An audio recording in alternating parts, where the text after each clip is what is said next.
We will hear argument this morning in case number 19-123, Fulton versus City of Philadelphia. Ms. Wyndham. Mr. Chief Justice, and may it please the Court, the courts below made a simple error. They failed to understand where Employment Division versus Smith controls and where it doesn't. Smith doesn't control when the government uses a system of individualized exemptions, or when it makes other exceptions that undermine its rules, or when it changes the rules to prohibit a religious practice. Philadelphia made all three of those errors here. The city still can't identify a neutral, generally applicable law, even after 6 attempts, and it now acknowledges its decisions are subjective and individualized. Yet the courts below still applied Smith. They even said Smith would be a dead letter if petitioners prevailed. That demonstrates the confusion and instability Smith has caused. Respondents, rather than defend Smith, ask the court for a newly minted constitutional standard that's even less protective of religious exercise. That approach has no basis in the text, history, or traditions of the Free Exercise Clause. The city has no compelling reason for excluding Catholic social services, which has exercised its faith by serving at-risk children in Philadelphia for 2 centuries. Nor does it have any interest in refusing to allow the agency to step aside and provide referrals elsewhere. Yet Philadelphia is refusing to place children with loving mothers like Sharon L. Fulton and Tony Sims Bush just because they chose to partner with an agency who shares their faith. Respondents act as if this is a zero-sum game. Either LGBTQ couples can foster or Fulton and CSS can. But the law and decades of experience say otherwise. The Free Exercise Clause is at the heart of our pluralistic society, and it protects petitioners' vital work for the Philadelphia community. I welcome the Court's questions. Ms. Wyndham, this is a case involving free exercise rights, but it's in their intention with another set of rights, those recognized in our decision in Obergefell. And whatever you think, or however you think that tension should be resolved as a matter of government regulation, shouldn't the city get to strike the balance as it wishes when it comes to setting conditions for participating in what is, after all, its foster program?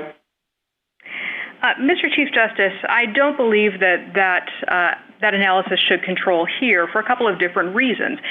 This Court's precedents make clear that when the government is acting as sovereign, using its regulatory authority, like when it's applying a citywide fair practices ordinance or the ordinances in Lukumi, then the Court does the normal Free Exercise Clause analysis. The same thing is true when the city is deciding at the outset who's able to participate in a program. Like so you don't see any difference in terms of the analysis, whether it's simply a regulation, the city issuing a rule that governs across the board, as opposed to part of the rules for participating in a program. In other words, not in its sovereign capacity, but in a managerial capacity or, a business capacity. The city isn't acting in one of those capacities here, and I think a key fact here is the fact that they are relying on the Fair Practices Ordinance, the fact that they put that into contract. Do you think there are different rules in those two different contexts?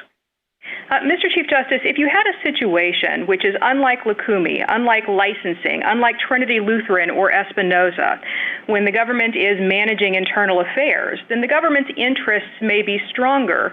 But here Philadelphia has said that CSS is an independent contractor and is not an employee or agent of the city. That's Thank you, Counsel. Justice Thomas? Thank you, Mr. Chief Justice. Counsel, following up on the Chief Justice's question, this seems to involve both contractual relationships with the city as well as the Chief said, regulatory or licensing. In that instance, when you have both aspects of that, do we analyze it as a government contract, again referring back to the Chief's point, or as a sort of a licensure program where the city has basically taken over an area and now it has certain requirements of the regulated industry? Justice Thomas, as Your Honor acknowledged there at the end, the city is trying to regulate an area that has historically been an area of religious practice. And so I think that sets this case apart from many cases the city is citing. It's correct, they're using regulatory authority, they're using sovereign authority, they're using licensing authority to decide who gets to participate. Those are cases where this court's precedents have said you do the normal constitutional analysis. There's not some special rule. And here where both the old contracts and the new contract say that we're not an employee or agent of the city, the same analysis should apply here as did in Lukumi and Espinoza and Trinity Lutheran. This is different from a case like, say, Bowen, where you're trying to reach out as a third party and tell the city how to run its internal affairs. Here the city is reaching out and telling a private religious ministry, which has been doing this work for 2 centuries, how to run its internal affairs, and trying to coerce it to make statements that are contrary to its religious beliefs as a condition of continuing to participate in the religious exercise that they have carried out in Philadelphia for 2 centuries. Thank you. Justice Breyer? Yes, thank you. On pages 45 and 46 of the city's brief, they say that they aren't requiring you to endorse same-sex marriages. They say all they're asking you to do is evaluate a couple without reference to whether they are same-sex or not. You've read that. It says your objection is to being required to evaluate and provide written endorsements of a same-sex relationship, but they aren't saying to do that. Indeed, they say add something onto any response you make and say that you do not endorse same-sex marriages. Say it. You see what it says. So suppose pages 45 and 46 were written right into your contract, allowing you to say whatever you want about same-sex. All they want you to do is evaluate this couple irrespective of same or different sex. What is your religious objection to that? So, Justice Breyer, I'm going to point Your Honor to the Joint Appendix at 210 to 211 and then 237, where that very question was asked. And the head of Catholic Social Services testified that certifying a home of a same-sex couple would be in violation of that religious belief, that a home study is essentially a validation of the relationships in the home, and that a final home study includes a written endorsement of the relevant relationships of the foster parent. And the state law as well asks an agency to assess the ability of applicants for approval as foster parents. What the city is asking CSS to do here is to certify, validate, and make statements that it cannot make. And I'm not aware of any case where this court has said it's okay to compel speech or coerce religious exercise as long as you can tag a disclaimer onto the end of it. Respondents certainly haven't cited to any. It would be hurtful for CSS and for the couple, if any couple ever approached them, for them to go into their home, assess their relationships, interview them about their intimate relationships and their family, and then at the end of that have to say, we cannot provide that approval for you and your family. CSS is making a modest request here, which is to step aside and be able to allow diverse religious agencies to serve the city of Philadelphia, as they have done successfully for many years. Well, you don't have to say, according to them, whether the couple is married, whether it's not married, whether it's same-sex, whether it's different sex. You just put that to the side, make a note that you're putting it to the side, and say, other than that, they're okay, or they're not okay. That's all you have to do. Now, what's the problem? I still don't quite see it. You said in your response that you don't want to do it, which I understand that you don't. But they say they're imposing a requirement that does not interfere with they can't figure out how does it interfere. And so we write 45 and 46 right into your contract, word for word. And now tell me once again, what's the problem? In your last answer, you just said they can't make you say anything. I guess that's true. But we write 45 and 46 and say you can say something if you want, or you don't have to if you don't want to.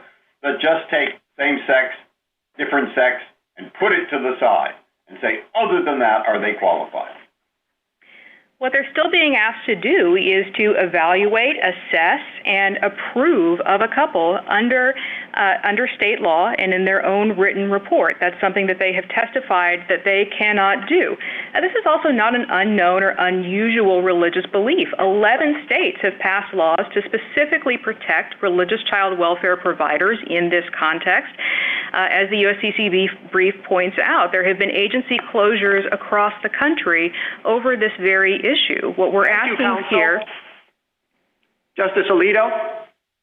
Let me ask you a couple of questions about what's in the record of this case, about the facts of the case. To begin, as far as the record reflects, how many same-sex couples in Philadelphia have been denied the opportunity to be foster parents as a result of Catholic Social Services policy?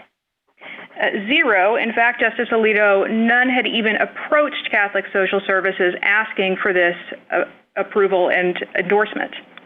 Before the events at issue now, how many children had been were in homes that had been evaluated by Catholic Social Services? At the time of the referral freeze, there were well over 100 children who are currently being served, and over the years, there had been thousands who'd been served by Catholic Social Services.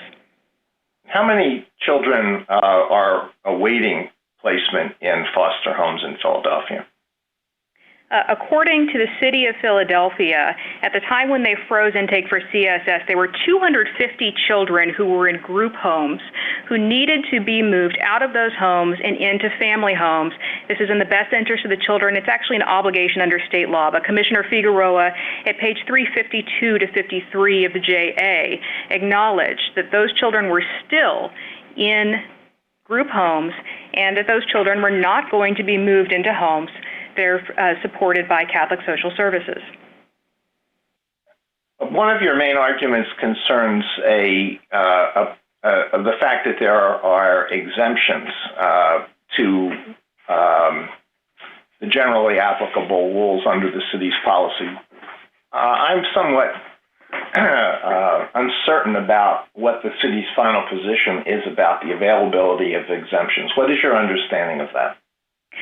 Justice Alito, I understand that there are individualized exemptions from provision 3.21 of the contract and also through the Waiver Exemption Committee, that there are categorical exemptions. Whenever an agency conducts a home study, they have to consider disability, marital status, and familial status. That's prohibited by the city's Fair Practices Ordinance.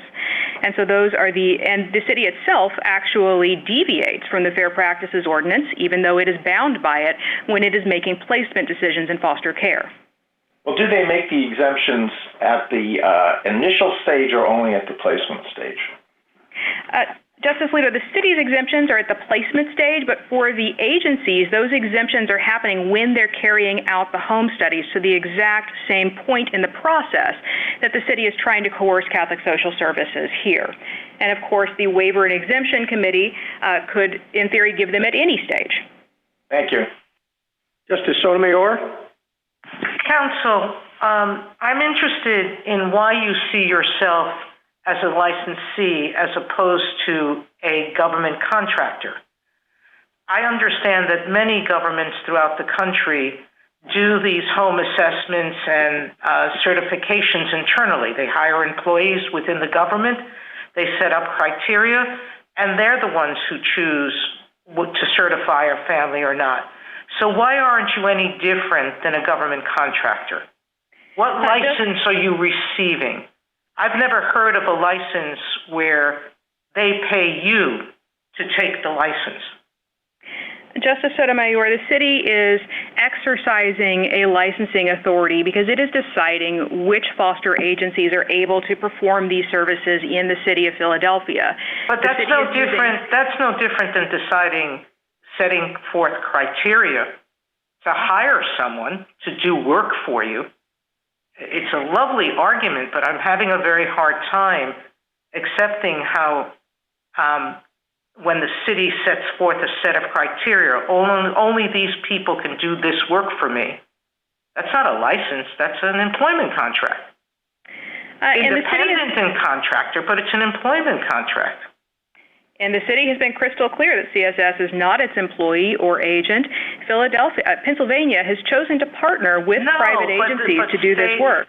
But we have often permitted, and we have a legion of cases with people who are not state actors or agents or actual employees, but contractors, or people who are being retained to do things for the government, where we said the government can set the criteria it wants. Why are you any different? What the city's trying to do here is tell religious groups who've been doing this prior to when the city got involved, we're going to exclude you. You can no longer carry out this work unless you take actions that are contrary to your faith. That is something that the Free Exercise Clause prohibits. That's what Philadelphia is attempting to do here. Philadelphia's and the respondent's position here is the dangerous one, because they're saying that even if you're not the employee or agent, Counsel, the government... I'm sorry, Counsel. I don't have much time, but just one last point. What is dangerous is the idea that a contractor with a religious belief could come in and say, exclude other religions from being families, certifying families, exclude someone with a disability.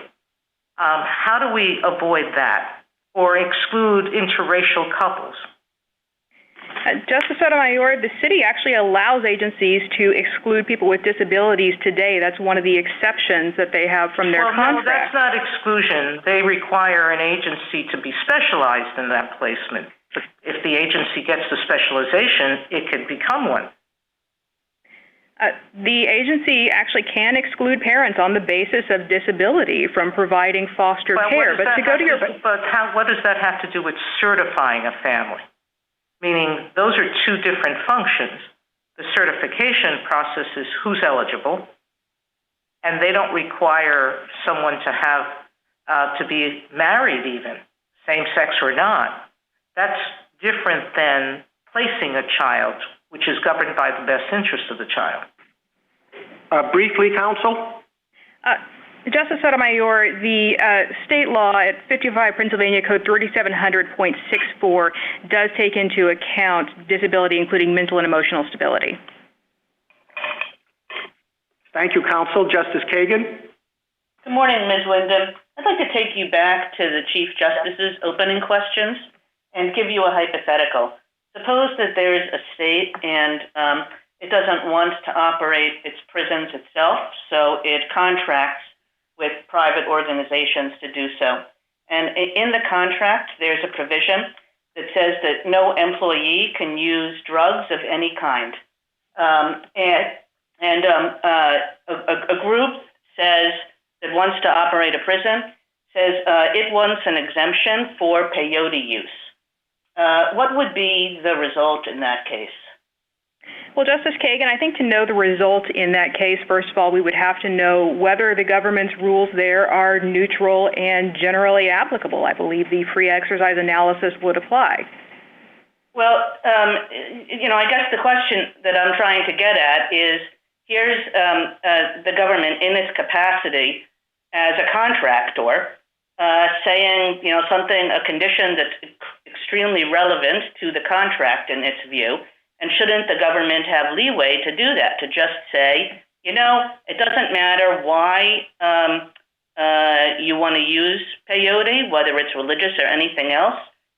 We're just going to say there should be no peyote use and no other drug use. Justice Kagan, I think that the state would be likely to prevail in that case for a couple of reasons. One is that, unlike here, the government's interests are going to be a lot stronger. The government there is actually taking something that's traditionally a public function and handing it out to private organizations, as opposed to here, moving in and increasingly regulating and restricting work that has traditionally been private. Well, there are a lot of things that governments do now, if you would excuse me, Ms. Wyndham, just to put another question on the table. There are a lot of things that governments do now that traditionally were done by private organizations, religious organizations. You could go through, youth homes or homeless shelters. A lot of old philanthropy is now regulated and conducted by the government. Why should that matter? Justice Kagan, because I think that really points up the question in this case. Does the free exercise clause shrink every time the government expands its reach and begins to regulate work that has historically and traditionally been done by religious groups? Would you have a different argument if a religious group that had never engaged in this kind of activity said, now we want to? Would that make a difference to you? Justice Kagan, I think it would make a difference. I think the history here is important. I think that when you're looking at the government's interest in that case, that would be relevant too. Here, the city calls CSS a point of light in its foster care system, and it has demonstrated through the years that it can do this work successfully for the children of Philadelphia with no detriment to the LGBTQ population of Philadelphia. And so I think that Justice Gorsuch? Good morning, counsel. What do we do with the fact that the city seems to be representing to us here and now that the Fair Practices Ordinance is binding of its own force and that the department can't offer any exemptions? Justice Gorsuch, I think that that's a very important fact here, because if we're going to take the city at its word there, what it means is that we've stepped out of the contracting context now, and we are firmly in the regulating context. What the city is saying to Catholic Social Services is that it is illegal for you to do this work in the city of Philadelphia according to your religious exercise, whether you contract with the government or not. And how does Philadelphia, in its written documents with the Catholic Social Services treat it? Is it an employee, an agent?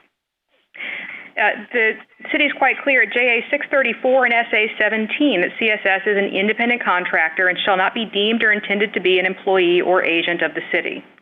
And how long has Catholic Services been engaged in this activity? They've been doing it for 2 centuries now.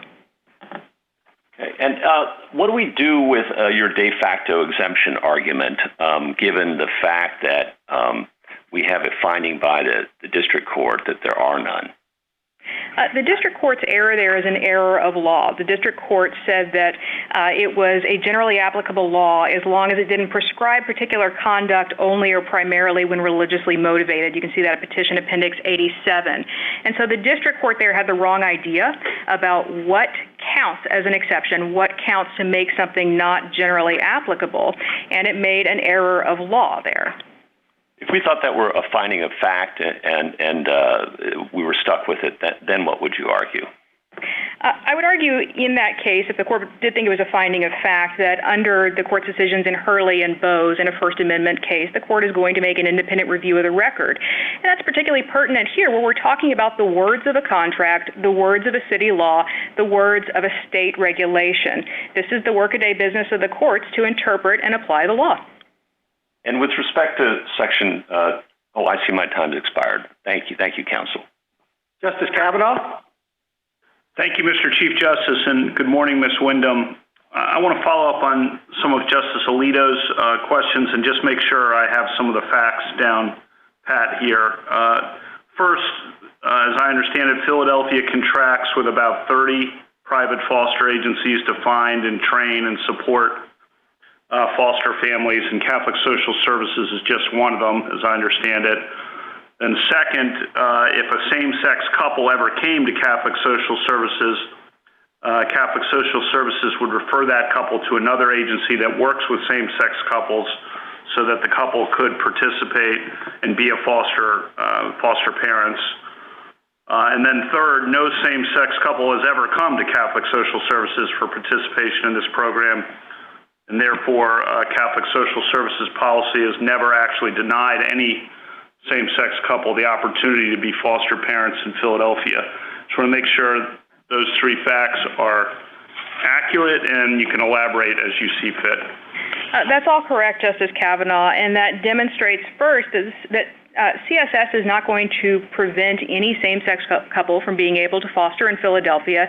There are many other agencies out there. They're merely asking to be able to step aside and recuse if that situation were ever to arise. It also demonstrates the city doesn't have a compelling interest here. This is a system that has worked effectively and worked well for many years.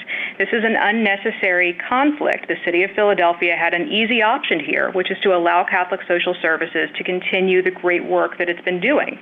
Unfortunately, because the courts below decided to apply Employment Division v. Smith, the city thinks that it's under no obligation to consider, respect, and accommodate religious exercise, which demonstrates how far off the rails our free exercise jurisprudence has gone in this case. Thank you. Justice Barrett? Good morning, Ms. Wyndham. So you just kind of indicated that, that maybe Smith shouldn't have been applied here, and you argue in your brief that Smith should be overruled. But you also say that you win even under Smith because this policy is neither generally applicable nor neutral. So if you're right about that, why should we even entertain the question whether to overrule Smith? Justice Barrett, you're exactly right that we can and should win this case even under Smith. The question then to the court will be how it resolves the legal question and what guidance it provides to the courts below. This court, in cases like Trinity Lutheran and Espinoza, looks to the text, history, and traditions of the Free Exercise Clause, and those make clear that Smith is a bad fit. Smith has caused negative results. Developments since Smith was decided make clear that its prediction has actually not borne out, that it is possible for the government to accommodate and partner with religious organizations to do religious exercise. What would you replace Smith with? Would you just want to return to Sherbert versus Werner? I believe that the court's free exercise jurisprudence gives us some guidance there in cases like the ministerial exception or church autonomy. The court doesn't even look at the Smith-Lukumi line of cases. In cases like Lukumi and Trinity Lutheran, the court has looked at the non-neutrality or targeting. But in other cases, I think the question should be pretty simple. Is the free exercise of religion being prohibited? And if so, does the government have a compelling reason for doing so? Here, the government does not. Last question. If we did overrule Smith, or frankly, even if we didn't, let's take this out of the same-sex marriage context and put it in the interracial marriage context. So Justice Sotomayor was indicating an example like this. What if there was an agency who believed that interracial marriage was an offense against God and therefore objected to certifying interracial couples as foster families? Would they be entitled to an exemption? And if so, how is that distinguishable from, or if not, how is that distinguishable from CSS's refusal to certify children to couples in same-sex marriages? No, Your Honor. If that case were even to get to strict scrutiny, this court has been clear in Loving and other cases that the government has a compelling interest in eradicating racial discrimination. It's a far cry from here, where Commissioner Ali said that the interest is no stronger or no weaker than enforcing any other policy. It's hard to imagine the city making that kind of concession in a case involving interracial marriage. Thank you. Ms. Wyndham, you have a minute to wrap up. Philadelphia will make exceptions to its rules for lots of reasons, but not for the reason of CSS's religious exercise. Regardless of the legal mechanism that Philadelphia uses, the bottom line is that CSS is breaking the city's law if it even refers same-sex couples to another agency better suited to help them. And as a result, Philadelphia won't place children with Sharon L. Fulton, Tony Sims Bush, or CSS unless their church changes or violates its beliefs. In our pluralistic society, a properly functioning free exercise clause is supposed to prevent this kind of unnecessary and harmful conflict. There are children in need and loving homes waiting for them. Neither Philadelphia nor Smith should stand in the way. Thank you. Thank you, counsel. Mr. Mupan. Mr. Chief Justice, and may it please the court, Philadelphia has not afforded Catholic social services the tolerance of religious practice that is required by the Free Exercise Clause and vital to our pluralistic nation. The city refuses to place foster children in available foster homes certified by CSS, simply because if CSS were ever asked to certify a gay couple, it would respectfully decline and refer them to another foster agency. The city's draconian response to CSS's hypothetical position discriminates against religious exercise for two reasons. First, the city lacks a generally applicable rule because it seeks to apply a non-discrimination requirement to CSS despite having exempted comparable secular conduct, thereby devaluing CSS's religious concerns. Second, the city has not neutrally applied its rule because it has shown undue disrespect to CSS's sincere religious beliefs by treating a win-win accommodation as too odious to tolerate. Counsel, you rely, as does the petitioner, on contract provision 3.21, which bans a list of objectionable practices, but then has at the end this, unless an exception is granted by the commissioner in his or her sole discretion. Has an exception ever been granted under that provision? I'm not sure that there's any evidence of that one way or the other, Your Honor, but I think the key exceptions that have been granted and have been recognized in the record is that the city both requires, tolerates, and itself engages in the consideration of protected traits when certifying and placing foster children. In particular, under 55 Pennsylvania Code 3764, the city requires agencies to consider both familial status and disability in certifying foster parents. The city has tolerated racial and ethnic-based outreach for foster parents, and then the city itself considers race and disability when placing children. The federal government, of course, has an extensive contracting regime, and it draws distinctions, I think, between, on the basis of, for example, disability, minority ownership, and all that. Do contract rules have to be neutral and generally applicable across the board, even with respect to protected status? Well, Your Honor, the federal government, of course, is subject to RFRA, but so for the purposes of a state government, if a state chooses to recognize exceptions to its anti-discrimination provisions within its contractual setting, it can no longer claim to be acting in a generally applicable and neutral way. And Thank you, counsel. Justice Thomas? I have no questions, Mr. Chief Justice. Justice Breyer? Yes. Did you sorry, the machine didn't work. Can you hear me? Yes. Yes, Your Honor. Very well. I'd like to follow up on two questions that have been asked, the questions of the interracial marriage. Everything is the same except it's interracial. The response so far from your side has been, well, that's a compelling interest, this isn't. Think of other examples. The government wants to contract to a food distributor to supply food on all the military bases, and because they are Orthodox Jews, they want nothing to do with ham and don't want to let anybody else, they want nothing to do with it. Or consider a religion which says we're bidding on this contract for local transportation, and we want men and women to sit separately, or we want women to wear headscarves. Now, in a contracting basis, is it your opinion that the government just has to do that, has to give in to the religious belief or not?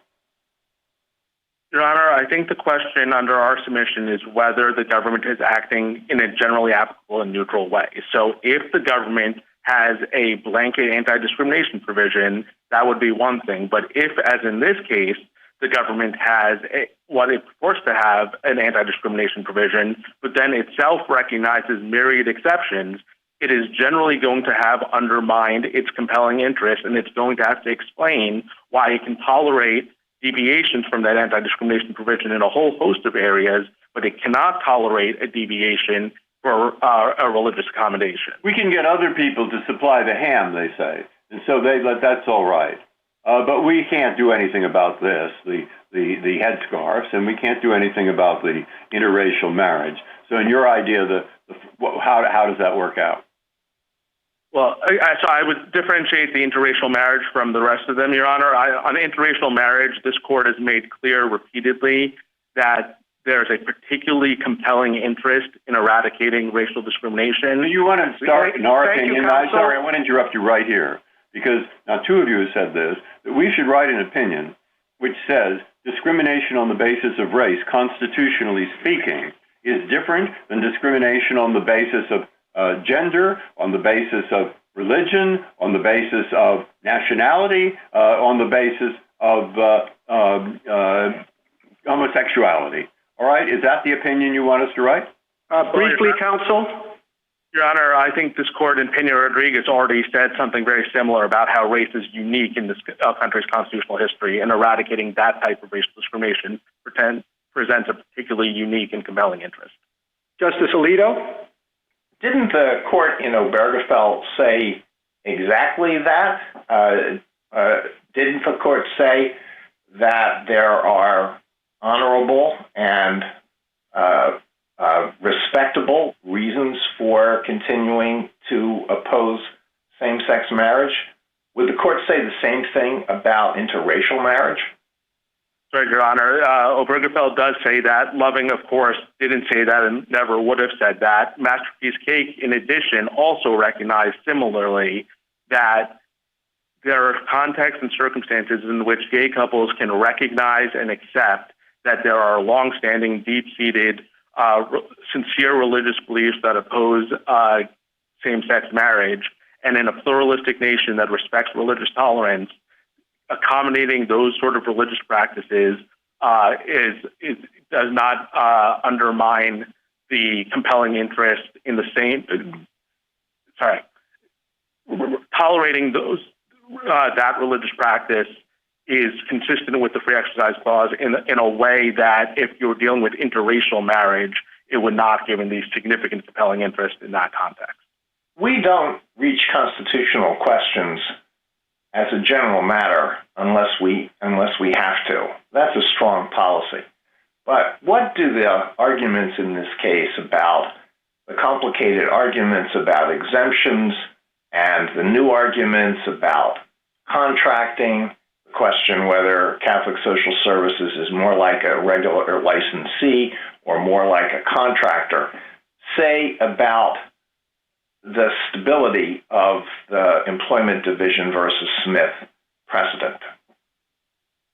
Well, Your Honor, the government, as you know, we haven't taken a position on Smith. We do think that this is a relatively straightforward case under Smith, that the city has not acted in a generally applicable and neutral way. We think that the record makes clear that the city has recognized myriad exceptions from its anti-discrimination provision, and that the courts below erred just because they made a legal error in not treating those as exemptions because they looked too narrowly at whether, if an entity had engaged in the same practice for a non-religious reason, would the city have treated them differently. And that's just contrary to Lukumi. In Lukumi itself, if there had been a non-religious actor who had engaged in a ritual sacrifice of an animal, Hialeah's ordinances would have picked up those people too. Thank you, counsel. Thank you. Justice Sotomayor? Counsel, I've always thought that a compelling state interest that motivated our holdings in racial discrimination cases was not merely that race was important, but that the burden on the people who are rejected because of race is an interest that the state could seek to protect.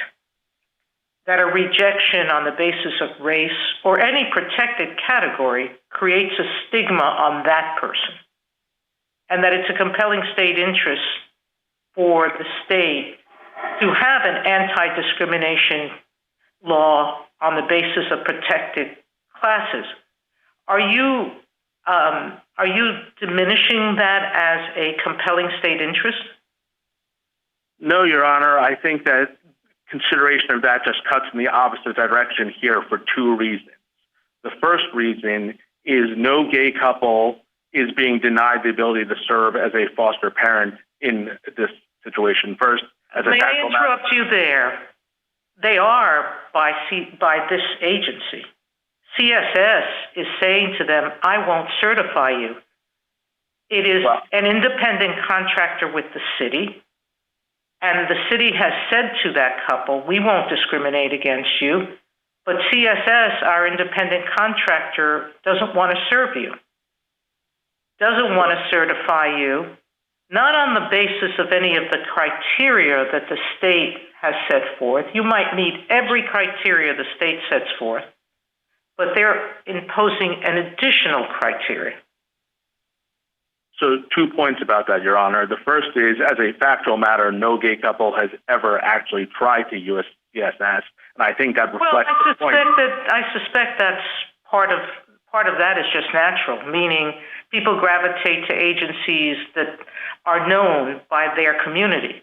And so I am sure, and this is one of the arguments that was resolved against the petitioner here, it's not that the agency has that the city has agencies who cater only to one community.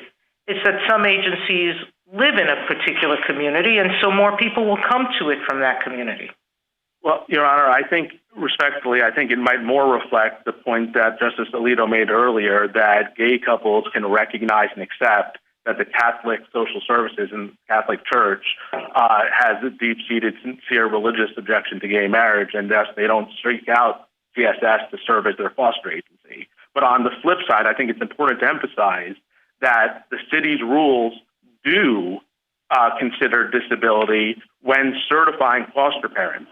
So foster parents can be denied the ability to serve as foster parents because of their disability.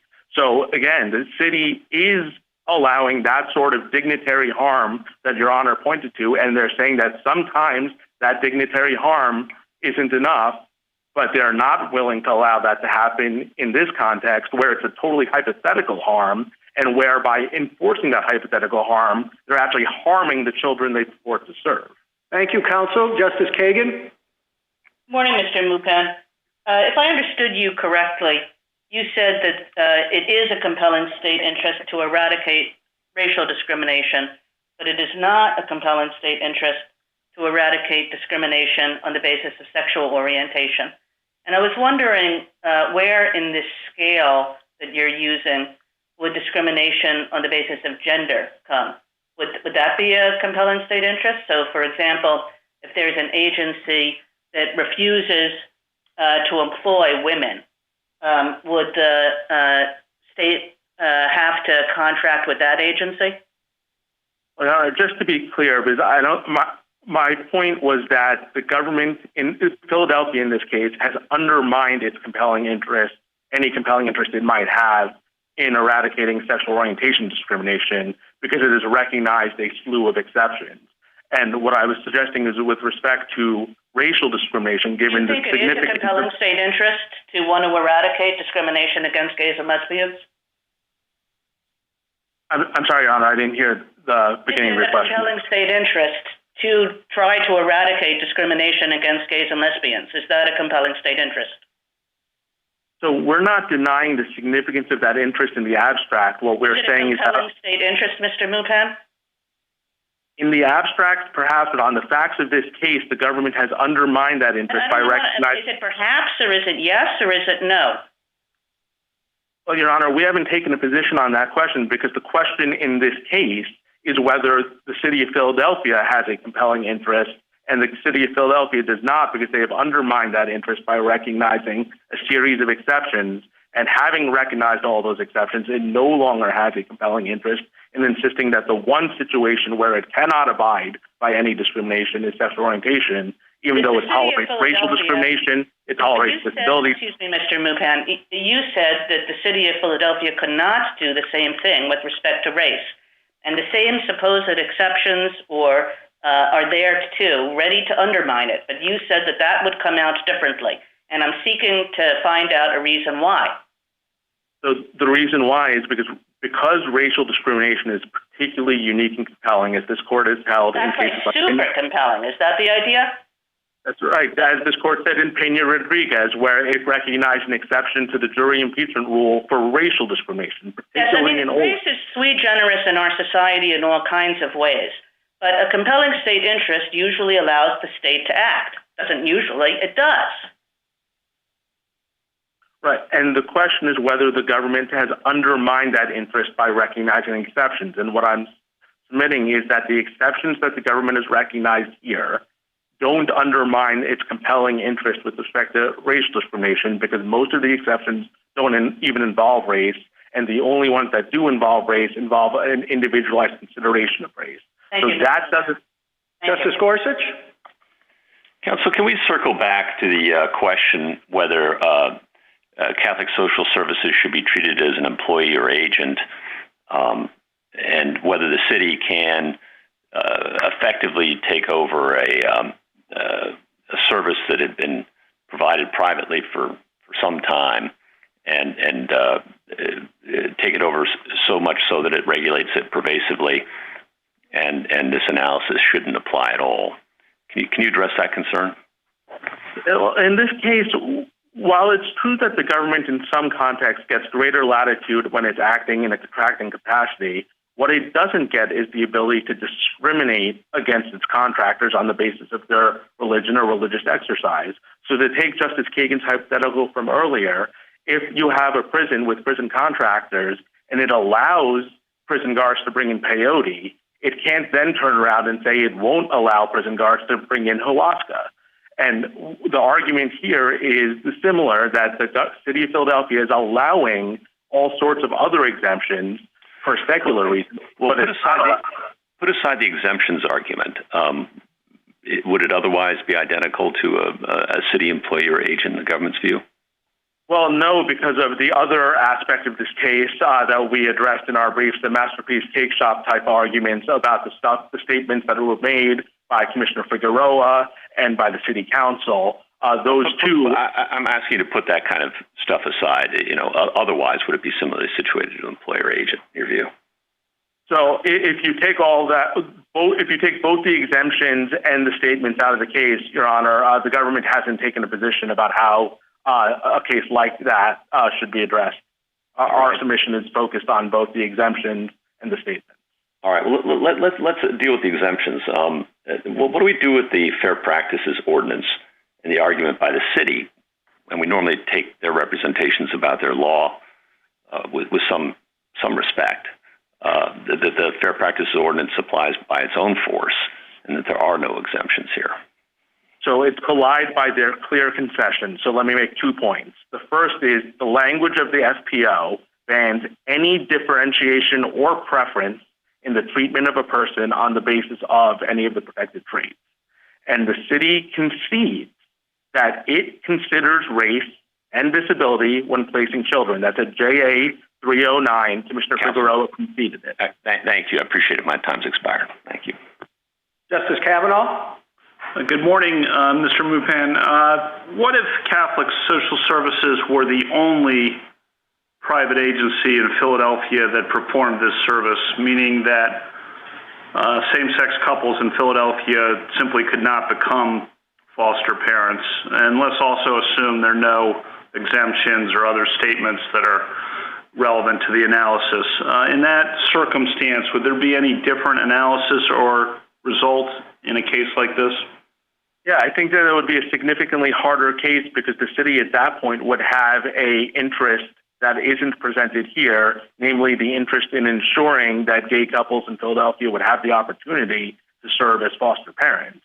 But, of course, that isn't the facts that we have here. The facts we have in this case are that there are dozens of foster agencies that are available to serve gay couples in the city of Philadelphia, and there's no evidence that any gay couple has ever even tried to use CSS as its agency. So on the one hand, what Philadelphia is doing here doesn't even help gay couples, and what it is doing instead is harming the very children it's trying to serve. Thank you. Justice Barrett?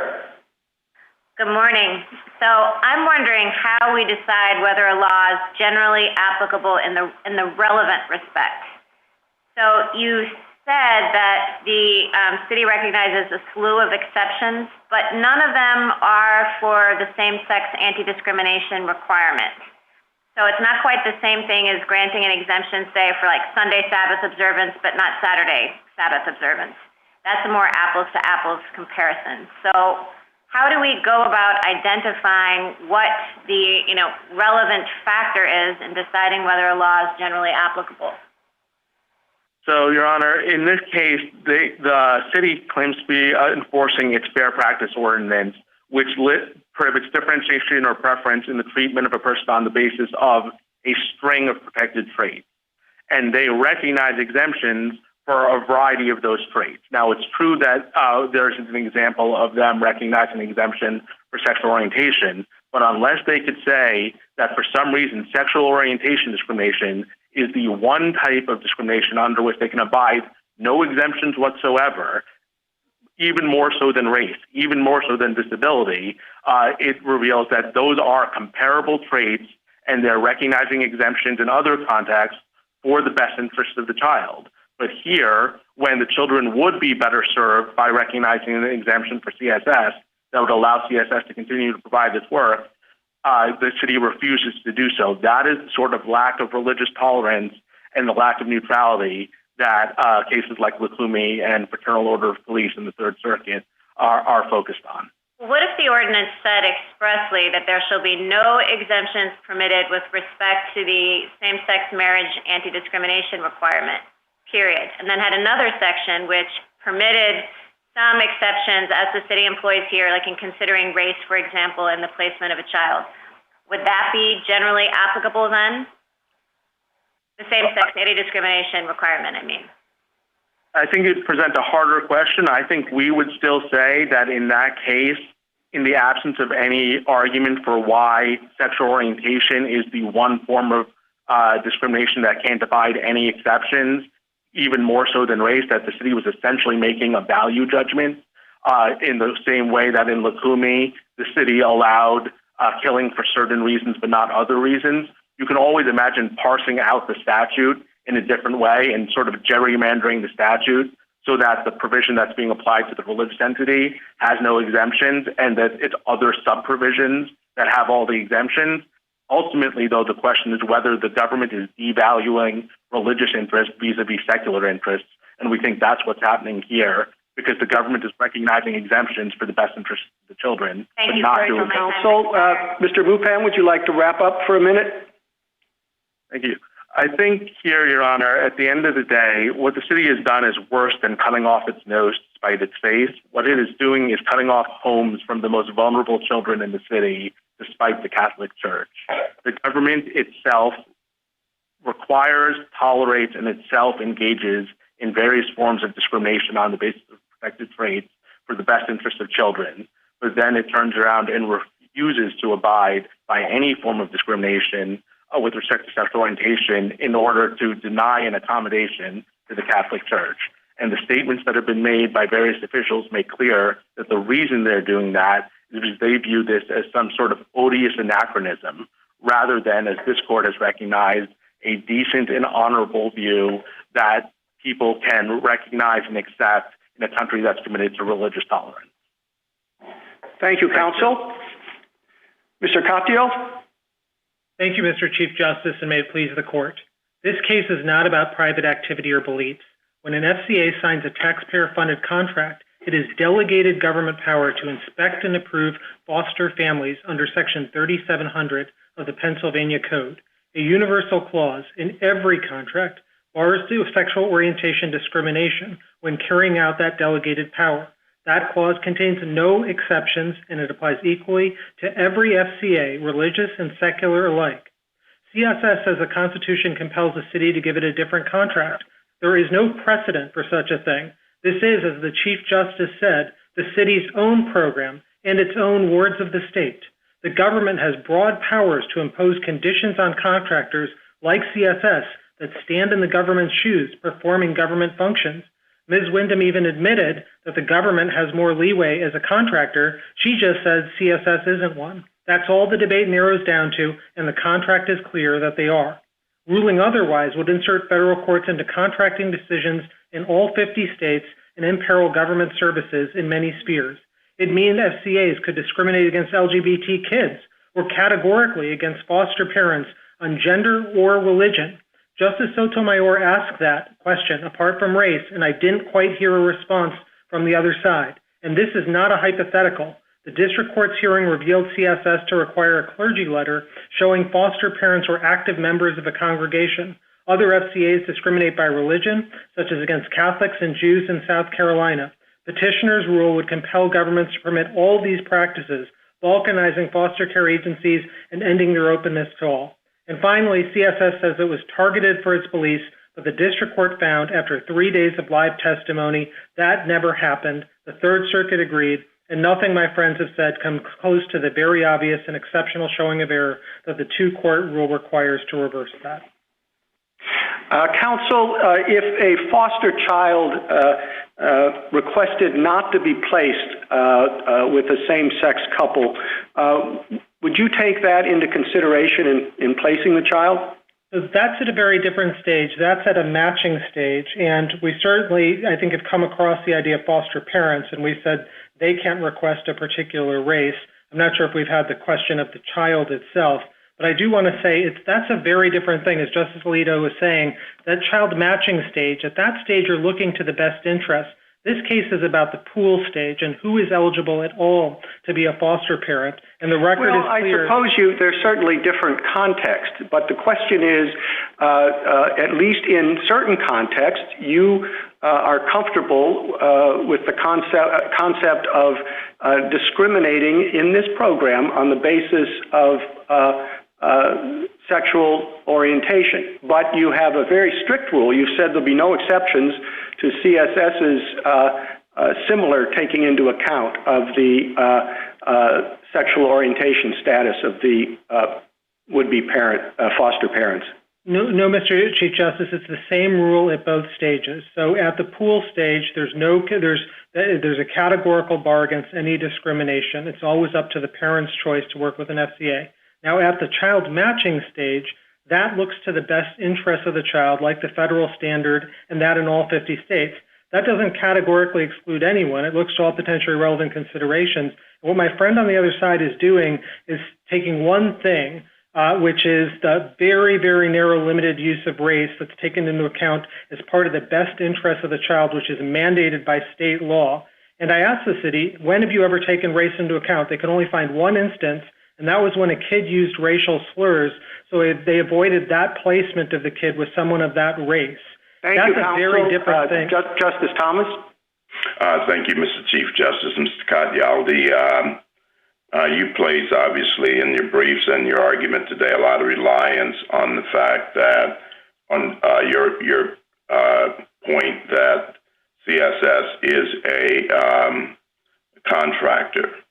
Would your analysis of this case differ if, rather than receiving funds from the city or contracting with the city, CSS was a private organization that was solely regulated, as opposed to the contractual relationship? Absolutely, Justice Thomas. That would be a very different case, that because this is the contracting circumstance, the government has far more leeway in what is actually similar when you heard all of those things about race and disability and the like. Umbauer says courts must give deference to the government's reasonable assessments of its interests as contractor. And so when you're looking to what is similar and what is different, I think it's very important to understand that it's not similar in the Lukumi sense. The government is saying that those distinctions made on the best interests of the child are made at a point when their interests are very different. It's about matching kids, not growing the pool of safe foster parents. And it's not discrimination. The government is saying at that point it's done to protect the welfare of an individual child and is nothing like the across-the-board flat refusal that they want to hear. So look, if a Catholic teen wanted to be with a Catholic family at the child matching stage, that could be taken into account. Lots of things can be taken into account at that stage. But here we're talking about that first stage, as Justice Alito said. I'd like to get one question in before my time expires. Don't you think it's in the best interest of the child to also have a pool that is beneficial to the child? I don't understand why that isn't also in the best interest of the child. Oh, absolutely, Your Honor. We 100% agree. The city's point is that when you enable an FCA to discriminate on the basis of orientation, that will stigmatize the youth. That is a compelling interest. LGBT kids are an outsized number of people in the foster care population, and it'll undermine the ability of the program to operate. But absolutely, Justice Thomas, we 100% agree that a child should be, the best interest of the child looks to what is the best place for that particular child. Thank you. Justice Breyer? Yes, what's actually bothering me quite a lot about this case is I think that no family has ever been turned down by this agency. Indeed, none has ever applied. No gay family, no gay couple. And the disagreement seems to be whether they now have to sign a piece of paper that said, if there were a gay couple, we might have to look into whether they're qualified, and you're willing to have them say, but taking gay into account, you don't have to take it into account at all. But they don't want to do that. Now, that seems to me a very narrow ground for deciding a case that has enormous implications. Could you not say, hey, we think if there ever were a gay couple and it really was a problem, you'd have to do something about it, like look into it and don't say gay. And they say, we don't even want to do that, but it's never come up. I mean, the natural thing for me to be to say, okay, you say what you want, we'll say what we want, and if it ever comes up, we'll deal with it. But it never has. Is there any way that that has anything to do with how we would decide this case? Justice Breyer, this has actually come up. Bethany, the other FCA, turned a couple away. That's what led to the newspaper article and this entire set of events. And in response, I think the city acted reasonably. It had been aware of CSS's religious beliefs for decades. That's Joint Appendix page 165. But it never stopped the contract because it thought that CSS was operating within the contract terms. They took CSS at its word until they learned otherwise. And it was at that point that the city said, we're worried about making the city itself a party to discrimination. And even then, they didn't declare a breach. Rather, they just said the next annual contract we won't renew because they're telling us, after our investigation, they won't fulfill the terms of the contract. But notably, of the $19 million they gave CSS for foster care, they took $2 away for this the parent pool function, but they left the rest intact. And to this day, CSS is getting $26 million a year from the city, which is hardly something demonstrating religious hostility, and that is for foster care and child services. So I think the city took that reasonable, limited action, and they certainly don't need to wait for an instance of discrimination with respect to this particular entity. I mean, in NASA versus Nelson, there was no evidence of drug abuse, but the government still insisted on tests, and this court was unanimous in saying that was okay. Justice Alito?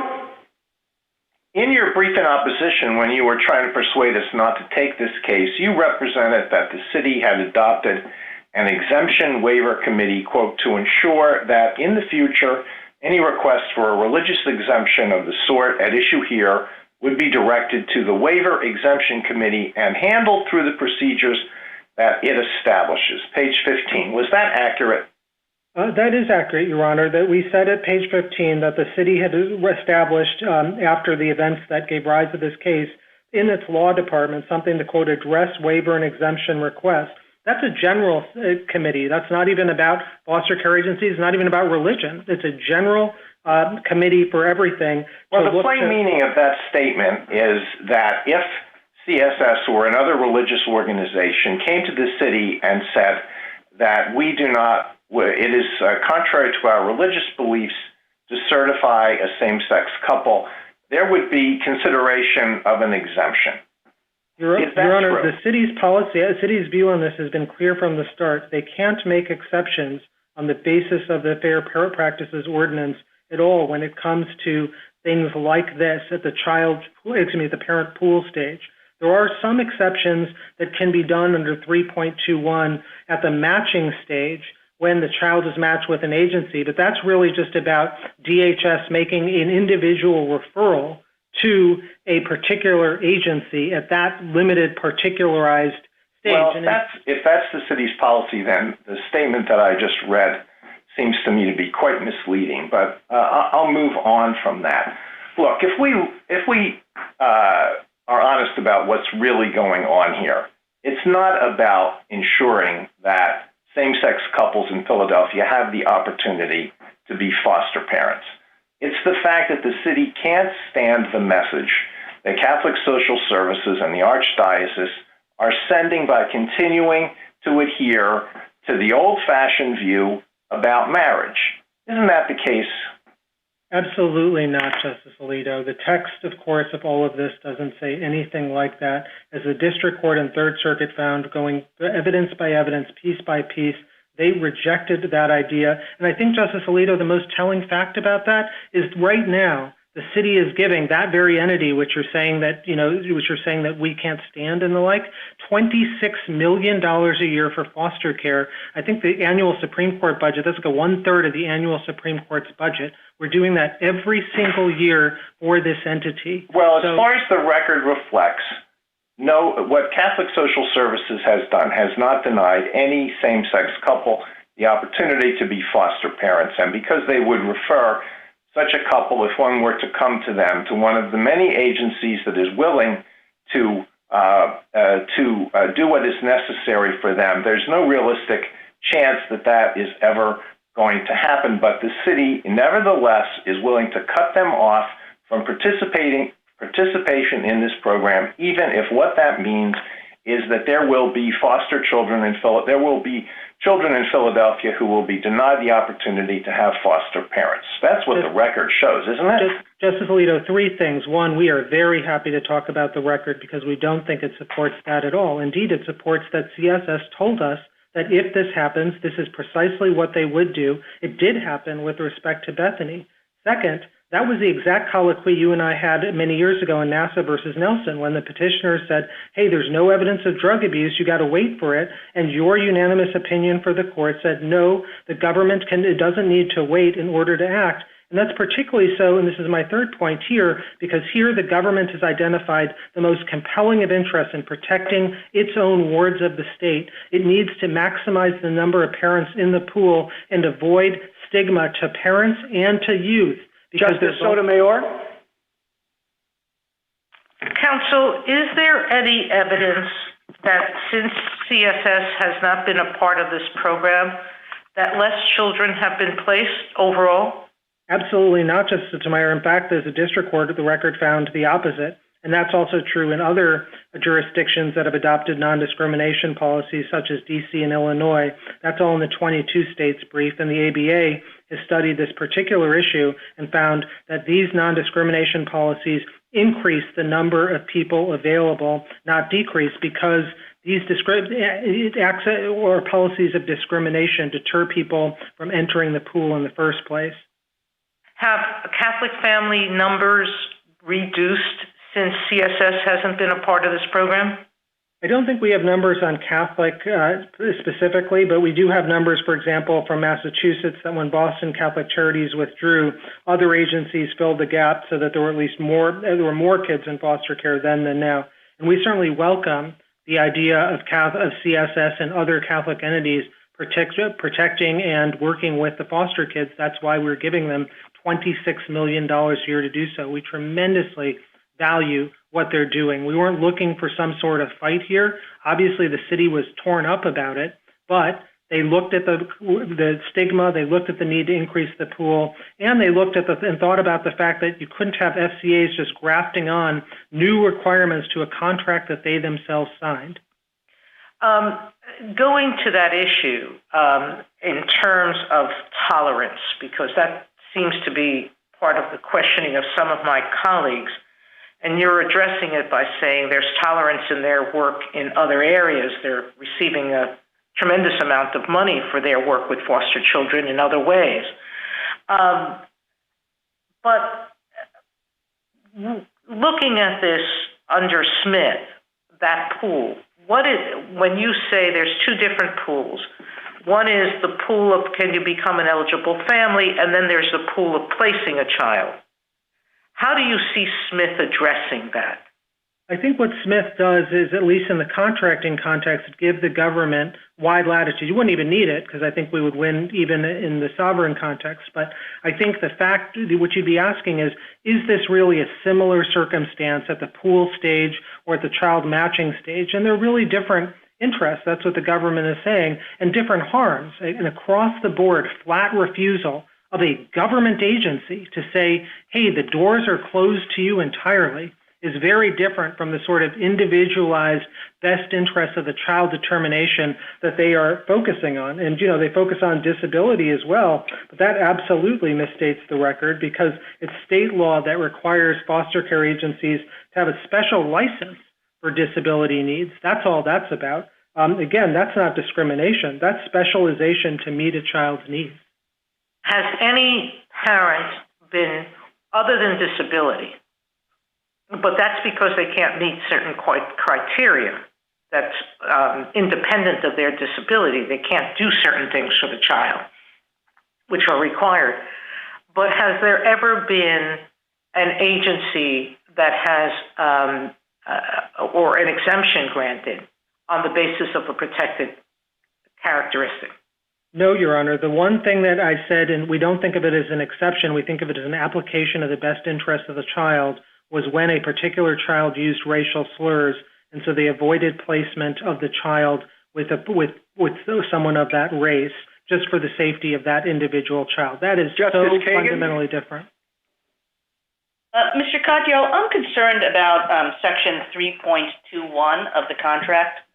The 2019 version of the contract says, and I'm quoting here, that an agency shall not reject prospective foster or adoptive parents for services based on sexual orientation unless an exception is granted by the commissioner in his or her sole discretion.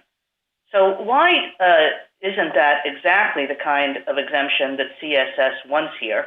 And why doesn't its presence undermine the state's purported interest? Your Honor, I think the district court looked into this and found that DHS has never made an exception to its non-discrimination requirement, including under 3.21. Because with 3.2, let's say that's true, Mr. Katyal. I mean, that no exemption has ever been granted under that provision.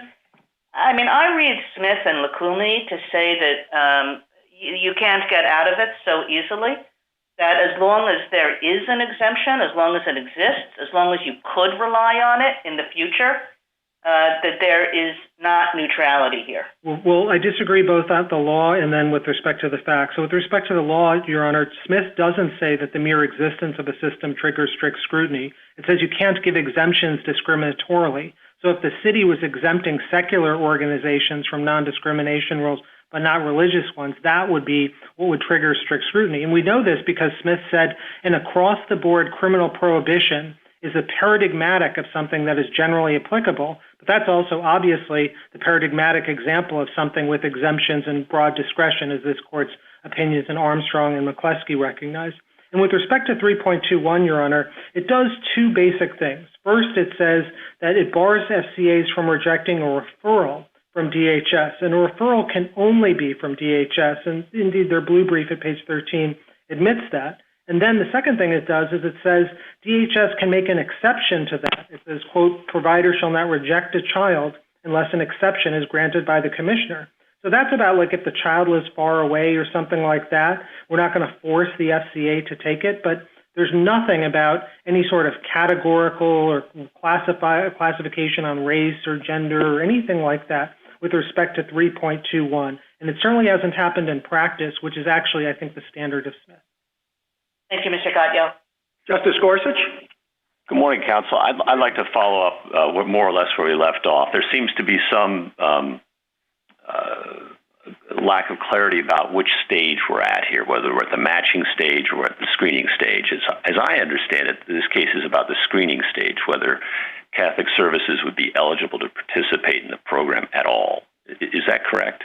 Well, when I say screening, I mean parent screening. Basically, CSS has said they will not permit LGBT couples to be part of their screening process. So if you're a married gay couple, you can't. The doors are closed to you, but not to a heterosexual couple. And that's the stage of the process we're currently dealing with. Is that right? Correct. Exactly. All right. And at the screening stage, my understanding is from your latest brief, at least, that the Fair Practices Ordinance forbids any exemptions at all. Is that right? Correct, and that's always been our policy. Okay. And then can just to follow up on Section 3.21 at the matching stage, why is that legally irrelevant here? Well, because it's at a very different stage, and at least in the government contracting case, it's not similar in the Lukumi sense, because the city is saying, and I think it gets a lot of deference under Umbauer, our city interests are different. We're about trying to grow the number of maximum safe foster parents, and policies like this deter and block LGBT parents from coming in and send signals to LGBT youth. At the matching stage, of course, it's, first of all, you're complying with state law, so it's a very different thing, the best interest of the child. But second, that's a much more particularized inquiry. And again, it applies even-handedly. It just may be that it's in the really rarest of instances, like the one example I was able to give you, you might take a protected classification into account. Thank you. Justice Kavanaugh? Good morning, Mr. Katyal. I have kind of a bigger picture thought to express, and you can react as you wish. It seems like this case requires us to think about the balance between two very important rights recognized by this court. The religious exercise and belief right, obviously in the First Amendment, and the same-sex marriage right as recognized in Obergefell. And it seems when those rights come into conflict, all levels of government should be careful and should often, where possible and appropriate, look for ways to accommodate both interests in reasonable ways. It's very sensitive, controversial. There are very strong feelings on all sides that warrant respect. And it seems like we and governments should be looking where possible for win-win answers, recognizing that neither side is going to win completely on these issues, given the First Amendment on the one hand and given Obergefell on the other. But when I look at this case, that's not at all what happened here. Seems like Philadelphia created a clash, it seems, and was looking for a fight, and has brought that serious, controversial fight all the way to the Supreme Court, even though no same-sex couple had gone to CSS, even though 30 agencies are available for same-sex couples, and even though CSS would refer any same-sex couple to one of those other agencies. And to be clear, I fully appreciate the stigmatic harm. I completely understand that, fully appreciate it. But we need to find a balance that also respects religious beliefs. That was the promise explicitly written by the court in Obergefell and in Masterpiece, explicitly promised that respect for religious beliefs. And what I fear here is that the absolutist and extreme position that you're articulating would require us to go back on the promise of respect for religious believers. So, Justice Kavanaugh, four things. First, we absolutely agree with you that these are feelings that warrant respect, and, both of these rights are important, and we share that same spirit. Second, I don't think the framing of this as religion versus same-sex equality is the right one. The way the city sees this is actually a case about religion versus religion, because if you accept what their argument is, then they will allow, another FCA can say, we won't allow Baptists, we won't allow Buddhists, or we'll only allow those things. And in that sense, religion will be pitted against religion, foster care agencies will be balkanized, and this will be true not just in foster care, but in any number of other areas in which the government contracts. Third, practically, I don't think you can look at this and just say, oh, this is a small, tiny accommodation, what's the harm in it? Because any individual accommodation will look reasonable. The problem is, as Chief Justice Berger's unanimous opinion in United States versus Lee says, once you do it for one objector, the court's going to be stuck doing it for all. I mean, the accommodation there was a pittance. It was someone objecting to paying Social Security. But the court said income tax will be next, and you can't have a workable system, either for Social Security payments or now for FCAs, with so many religious accommodations. And then lastly, when you say the city was looking for a fight or something, we couldn't profoundly disagree more. We certainly wouldn't rush this case to the Supreme Court. Indeed, we won it in both courts below, and the first one after a 3-day hearing, looking at live testimony, looking at precisely the allegations you said about religious hostility, and all of those dissolved. And Justice Barrett? Thank you, Mr. Chief Justice. Good morning, Mr. Katyal. I just want to be sure that I'm clear in thinking about this question of whether the city was functioning as a contractor or whether it was granting licenses. Is it possible for any entity to participate in the recruitment and certification of foster families without a contract from the city? Not with respect to this function. And so I think that's a very important point about what Ms. Wyndham said. She kept on saying, we've been doing this for 2 centuries, this. Private entities have never done this, because whatever these entities did before, like CSS, they never selected who cares for kids in city custody applying state criteria. Indeed, the whole point of the modern foster care system is to bring responsibility for those kids inside the government and not to leave it into the private hands. I mean, these are wards of the state, and the city has the highest interest in screening parents. So this isn't an example at all of something that could be described as a licensee function, because a licensee is someone, when someone's licensed, like to practice law or run a barbershop, they're not carrying out the government's work, they're performing their own work, a private profession with the permission of the government. This is the opposite of that, Justice Barrett. This is about the city's own kids, and the city's interests here are at their zenith. Let's imagine that the state takes over all hospitals and says, from now on, we are going to be responsible for hospitals, but we will contract with private entities to actually run them. And so there's a Catholic hospital and gets a contract with the city to run it. In fact, it's a Catholic hospital that's in existence before the state adopts this policy. And its contract with the state provides that and the contract the state gives everyone, is that you can get some exceptions for some medical procedures, but every hospital has to perform abortions.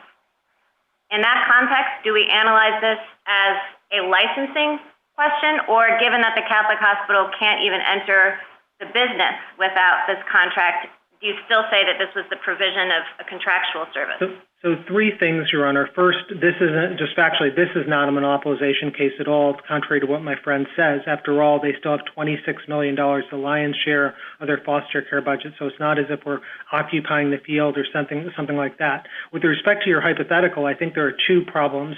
One is, I think the real thing that does the force in the hypothetical is the government somehow monopolizing a private care system, a healthcare system or hospital system. That itself would raise any number of constitutional problems. And I think our intuitions to why that hypothetical sounds so horrible is because of that. That's what does the work.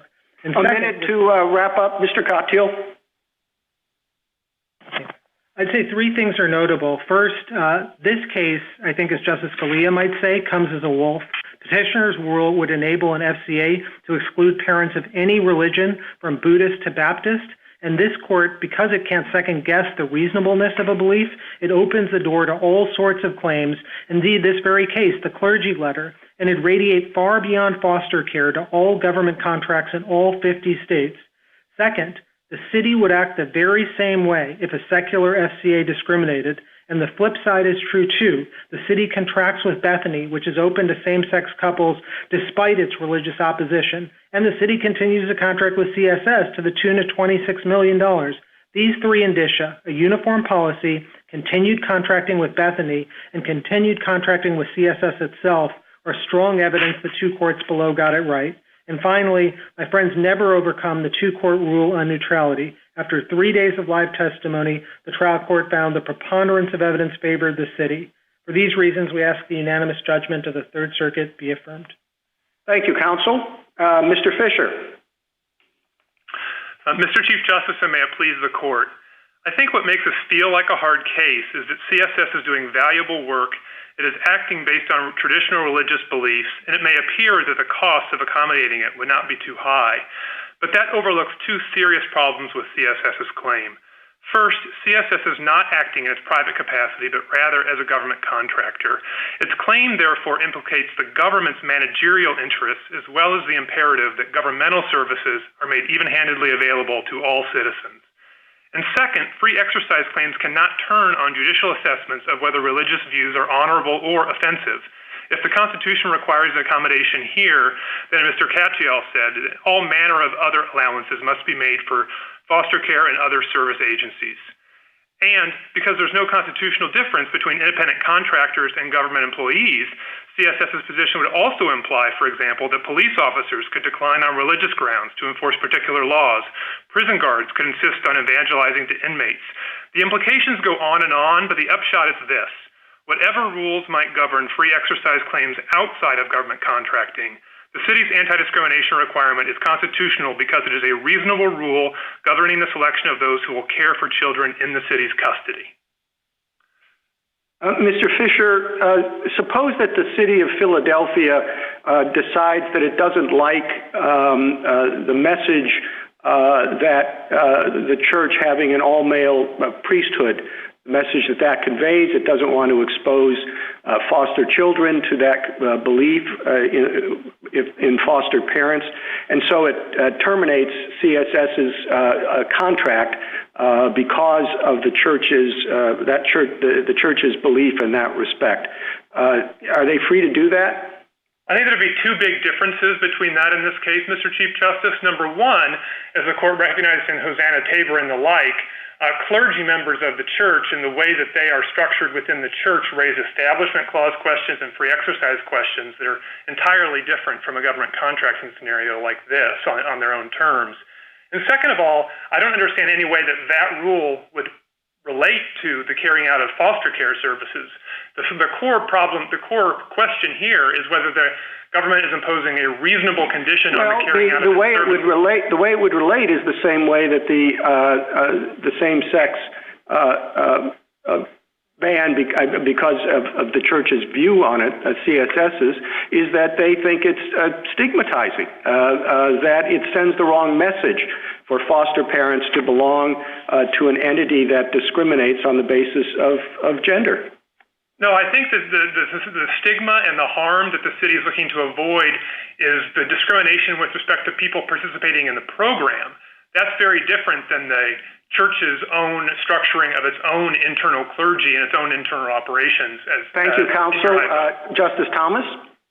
Thank you, Mr. Chief Justice. Mr. Fisher, I want to go back to the assessment of the pool, as Mr. Katyal designated it, and the placement. Do you agree with him that both of these are in the have to be looked at in the best interest of the child? Well, I think just to be precise, Justice Thomas, the state law best interest of the child test applies only at the placement stage.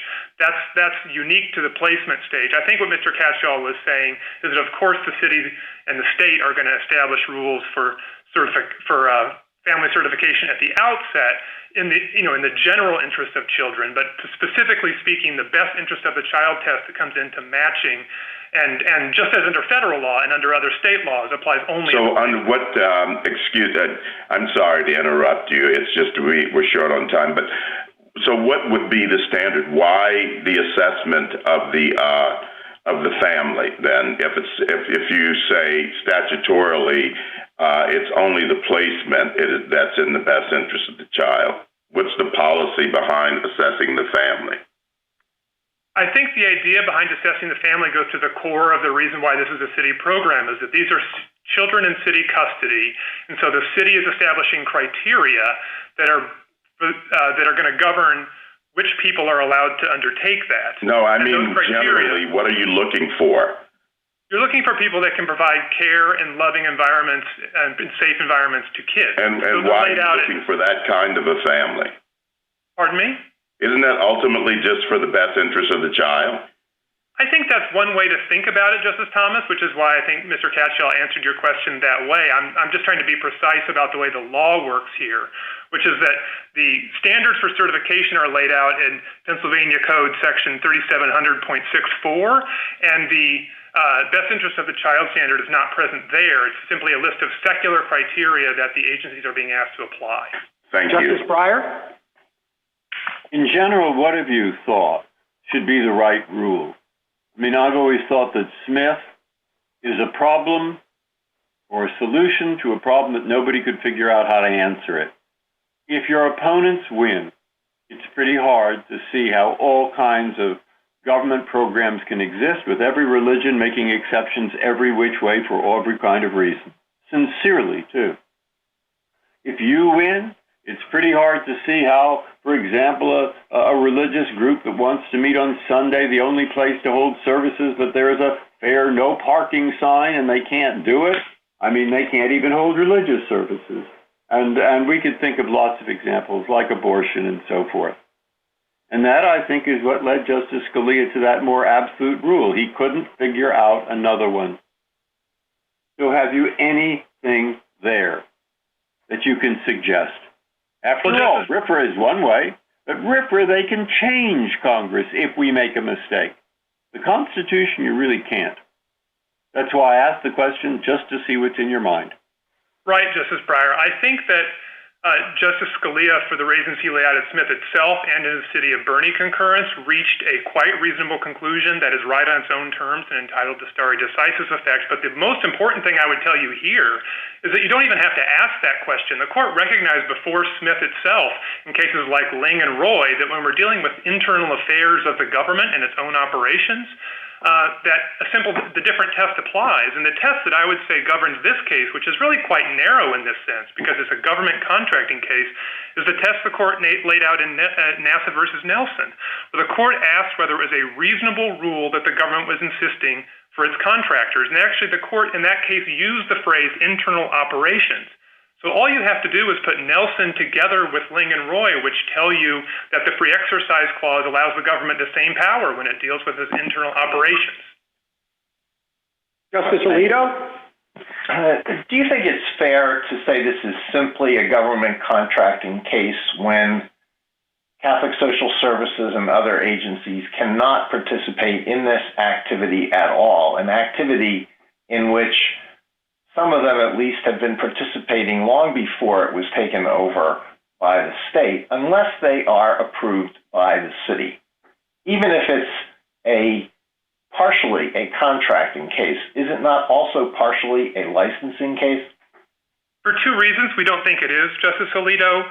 First, even if the city did monopolize the services here, it wouldn't be any different than Ling, where the government owned the land. It wouldn't be any different from NASA versus Nelson, where the government was the only way to work in the space program. And the government, as Justice Kagan said earlier, can take over certain operations. Indeed, the city, as Justice Sotomayor said, could do the certification itself.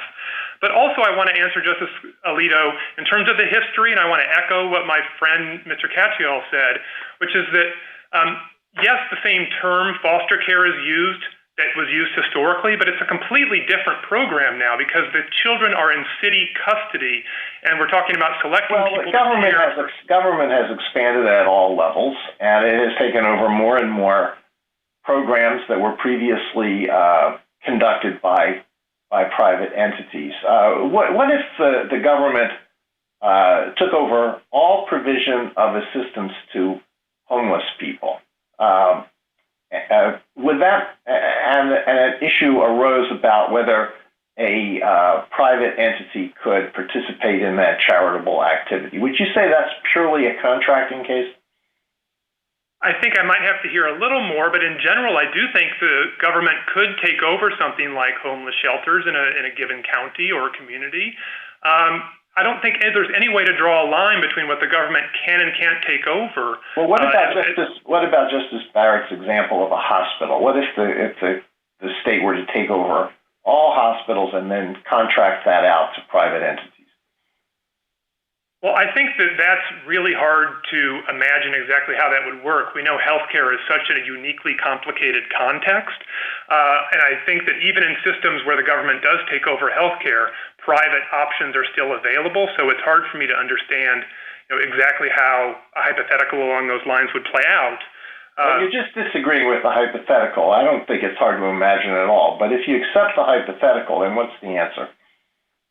What's the answer to what? I'm sorry. Would your answer be the same? That if the government took over all hospitals but contracted it out to private entities, it could insist that the hospitals perform procedures that are objectionable on religious grounds to the contractors, so-called contractors, running these hospitals? I think to some degree, perhaps, Justice Alito, but I think there'd be very different questions raised about medical procedures and doctors that certainly have the opportunity to decide which kind of procedures they're going to carry out. I think if this were the federal government, which I take as what your hypothetical is raising, you'd also have any number of RFRA implications that would have to be layered onto a question like that. Justice Sotomayor? Mr. Fisher, perhaps we should talk about the function, because there is an amicus brief that suggests that in normal contractor cases, the Rutherford brief, that in normal contractor cases you apply rational basis, but where the government has taken over a field, it should be strict scrutiny. And this goes back to Justice Barrett's earlier question about how to define the field. There are still foster parents that private placement with foster parents that CSS can still engage in. The only children that in the state's custody are those that have been essentially abandoned or taken away from their parents, correct? I think in general terms it's correct, Justice Sotomayor, that there is on the one hand foster care certification services for children in the city's custody, which is something that you can do only through a contract with the city under the terms we're discussing here. And there are other things that, as Mr. Katyal noted, with the foster care program that CSS is allowed to do, and there are other private things that CSS can do without even contracting with the city related to adoption and other ways to care for needy children. So there is no occupying a field here, other than these happen to be the kids who, either because of abandonment or abuse, have been taken away from their parents that are in the city's custody, correct? I think that's right, but the thing I would want to make sure I stress, Justice Sotomayor, is that even if the other side were right, that the city, however you would want to look at this, has occupied the field of parental certifications, it would make it no different than Ling, it would make it no different than Nelson, it would make it no different than Garcetti, where the government occupies the field of prosecutions. The government occupies the field of law enforcement. There are lots of places where the government has reasonably made the determination to carry out a certain service and is allowed to establish, as Nelson put it, reasonable rules to carry out that service. I have one last question.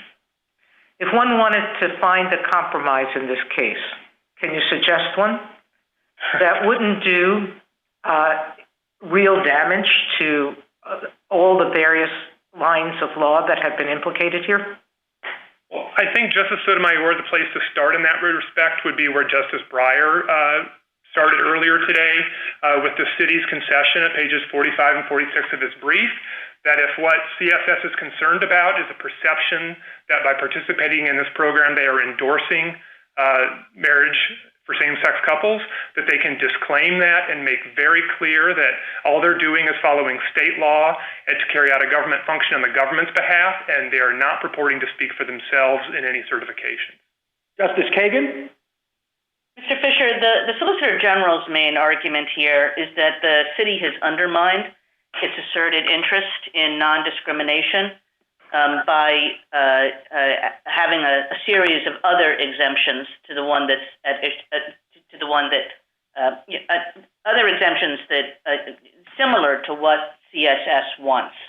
And I talked with Mr. Katyal about 3.21. The Solicitor General also references various policies that have to do with placing children, consideration of race and disability at that stage. So I was wondering if you could explain to me why those are permissible, but the city should not be able to give an exemption to CSS. Of course, Justice Kagan. Let me say one thing about the law and then give you a broad stroke answer, and any specifics I'm happy to answer. First, the Solicitor General, I think, somewhat strangely tried to put entirely aside the contracting context of this case in asking these questions about general applicability. As the court said in Umber, the court has to give reasonable deference to government's assessment of its own interest in the contracting space. So even in this general applicability context, Justice Kagan, I want to stress that the government contracting context is highly relevant to this comparability inquiry that is required. And I don't think the Solicitor General even denied that. And I'll just say in broad strokes, the purported exemptions that the other side points to when it comes to the certification process simply do not exist. The closest they've come is to talk about disability being taken into account, but it's not disability that's taken into account. It's just the criteria that I discussed with Justice Thomas that are neutral and secular as to the ability to care for a child to which disability is sometimes relevant. That leaves child placements, and in child placements, it's just a different set of rules that apply because that's a different stage of the process. And so the key answer there is that the city has reasonably concluded that that's just not a comparable setting because the best interest of the child in matching somebody on an individualized basis kicks in.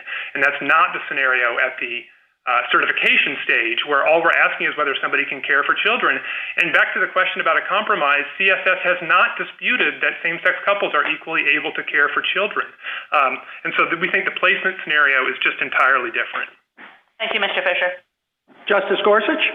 I'd like you to expand on that just a little bit further, Mr. Fisher. One of the challenges of Smith, of course, is asking whether there's an exception, and that raises all sorts of questions about at what level of generality should we look and what's comparable enough. Why isn't the 3.21 matching process and that contract process sufficiently like the screening process that we should consider it? Justice Gorsuch, I think for two reasons I'd stress. One is, as I understand Section 3.21, it applies to referrals from DHS. That is not the certification process. That is the matching process or similar situations. And so the same answers I just gave to Justice Kagan. I'm sorry to interrupt, but I accept the legal point that there are different stages of the process, formally speaking, legally. But why shouldn't we take cognizance of it when we're doing the Smith analysis? Okay, well, let me answer it this way then. Smith did not say the mere availability in the air of individualized treatment is enough to make it not a generally applicable law, because as Mr. Katyal said, then the criminal law itself would not be a neutral and generally applicable law.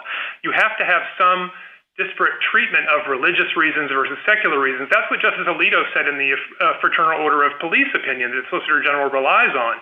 That it's not okay to let people wear beards for medical reasons, but not for religious reasons. And so, as a Volca brief also describes, it's not just whether in the air there's a possibility for exceptions or differential treatment. It's whether you've actually had such treatment, because otherwise you just simply don't have a workable system of law.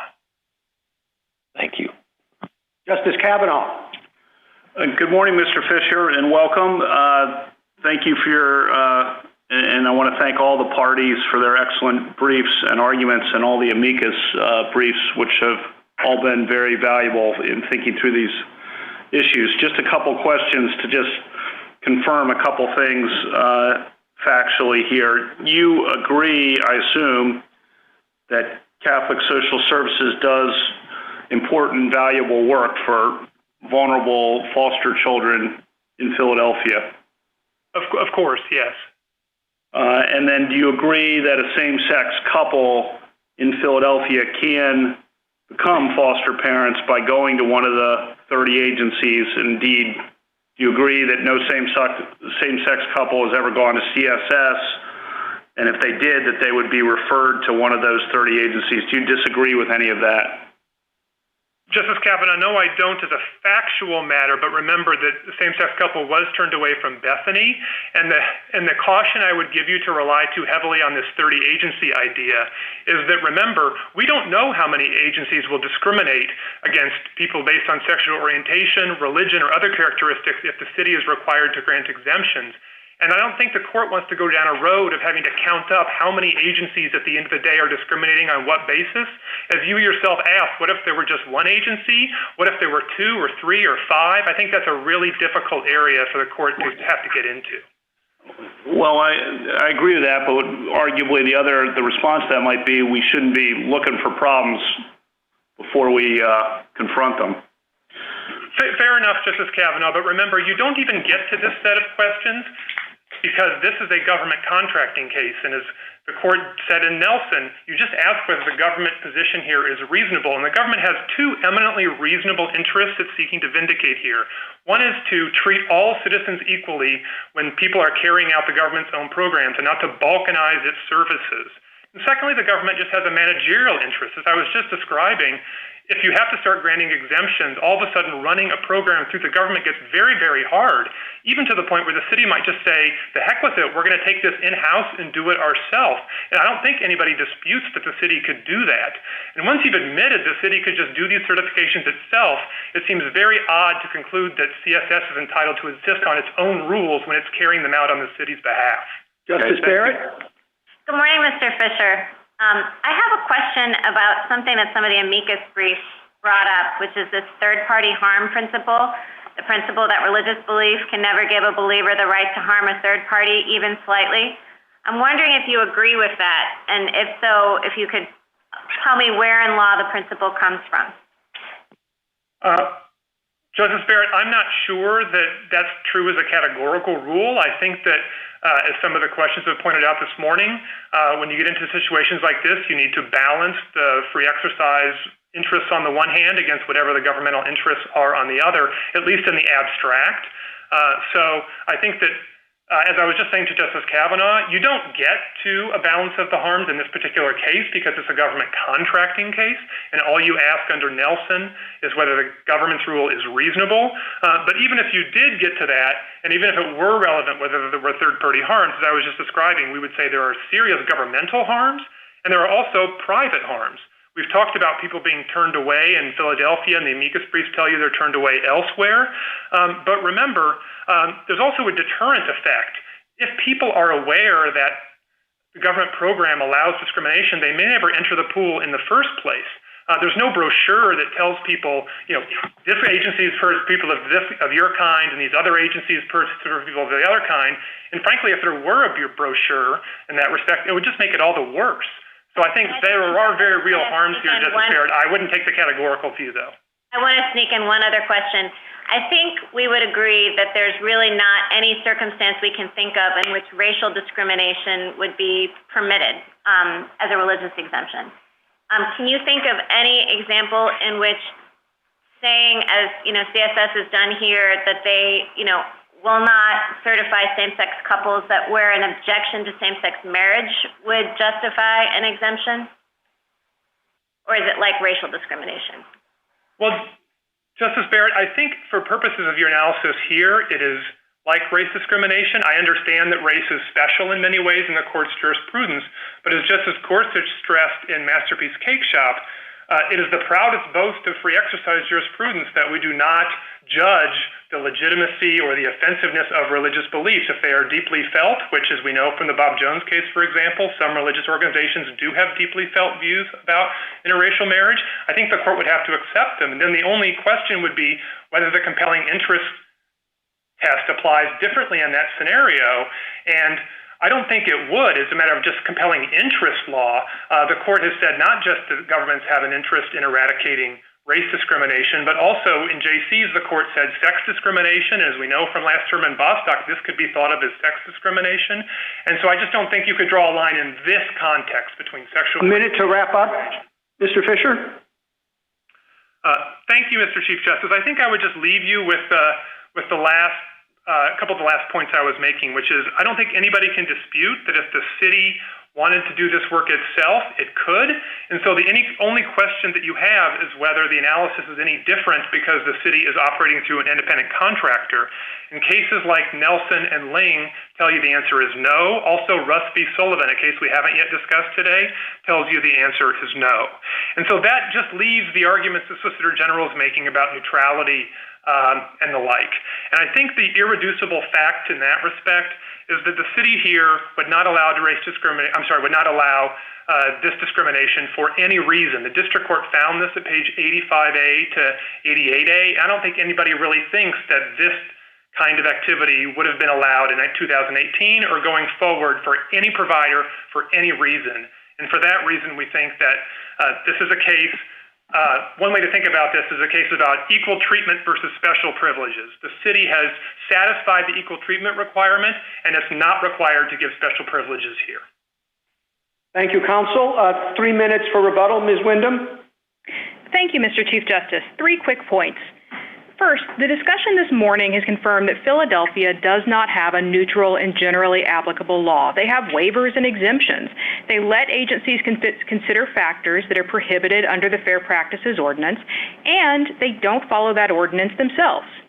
Philadelphia now admits it's applying its public accommodations law, and the analysis would be different if the court analyzed the use of sovereign authority under that law. Even under Smith, that triggers strict scrutiny, and the city loses. Second, respondents ignore the long history of Catholic Social Services doing the work it does today, partnering with foster parents to provide children with a family, walking with and supporting those families through a years-long and difficult process. This is the ministry that the city of Philadelphia is trying to extinguish. The fact that CSS carries out other ministries and provides services at a loss subsidizing the city does not change the fact that the city is trying to extinguish this ministry. And it has done so in the most restrictive manner, sending the message that Sharon L. Fulton must be excluded because she partners with an agency who shares her faith. Respondents urge the court to decide some other case, not this case. They claim all kinds of harms, but religious foster agencies continue to serve in most states, and multiple states have even protected those agencies by law without negative results. Long-standing protections like RFRAs protect religious exercise, and yes, even government contractors, yet respondents cannot identify where their parade of horribles has come to pass. Finally, none of this was necessary. It all could have been avoided by a properly functioning free exercise clause. The courts are struggling to parse the exact contours of general applicability while loving foster families remain excluded. The text, history, and traditions of the Free Exercise Clause teach that when the government wants to prohibit a long-standing religious exercise, it needs a compelling reason to do so. That's a straightforward approach, and Philadelphia can't hope to pass it here. In our pluralistic society, this court has repeatedly said that there should be room for those with different views. But Smith's narrow view of the Free Exercise Clause stands in the way of that sensible result. Under Smith, particularly as applied by the courts below, government officials have no incentive to reach sensible accommodations, knowing they will be shielded by the flimsiest claim to have a generally applicable law. Our pluralistic society is at its best when it has a free exercise clause that protects free exercise, not just of those who agree with the officials in charge. Thank you. Thank you, counsel. The case is submitted.